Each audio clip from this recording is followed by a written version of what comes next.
Now that my area of interest, which is the actual STEM neighborhood land site that you're looking at right now, has been able to be pulled into direct view, we are now able to start looking for the actual latitude and longitude measurements, those coordinates that we're going to be able to find from Google Earth. And those coordinates that we're looking for are going to be the direct ones for your lot. So each lot has GPS coordinates for the center of the lot, and we're going to be able to find those GPS coordinates using Google Earth.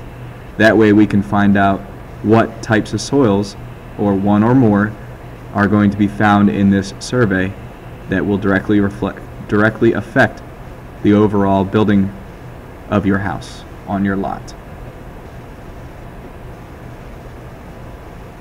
So the first thing I will need to do is close out all these little windows, and for the area of interest we don't need those anymore.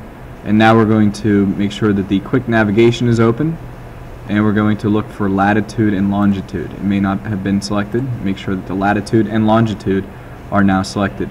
You will see a search box, and this is where you're going to be able to insert both the latitude and longitude coordinates that you will be able to get from your Google Earth KMZ file.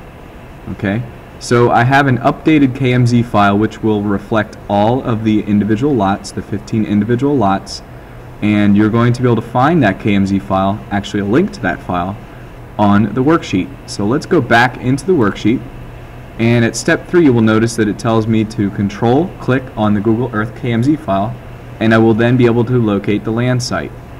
I will then copy the following latitude and longitude coordinates and insert them directly into the interactive worksheet.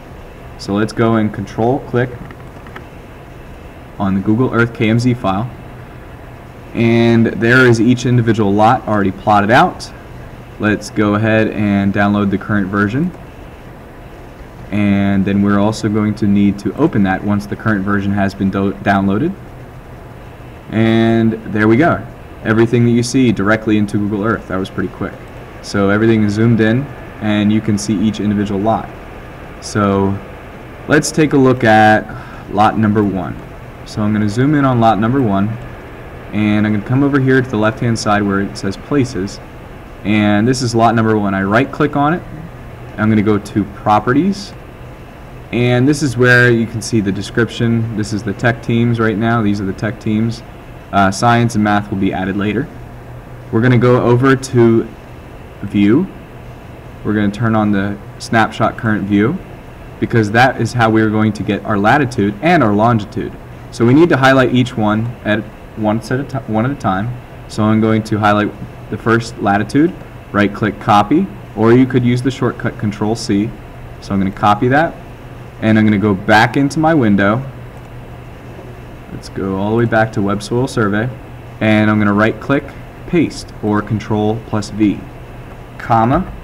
Let's put a space in there. Let's go back over to the Google Earth. Let's open Google Earth back up, and then let's highlight longitude. Right click copy. Let's go back over to the survey and right click paste. Alright, then hit view, and it might take a little bit of time, but essentially what's going to happen is we are going to locate where that lot actually is in relative location to the overall site plan that we've mapped out as our area of interest.